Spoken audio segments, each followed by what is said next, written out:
Hi, I'm Wendy Gardner. This little LED needle threader is fabulous for all sorts of needles, particularly small-eyed needles, and it really does help thread them quickly and easily. I'm going to show you how to use it, but I love the fact that it's sort of almost 3-in-1. It has a light, it has the wire, but it also has a cutter.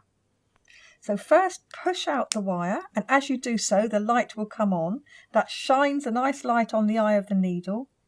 Pop the eye of the needle onto the wire and hold it in place.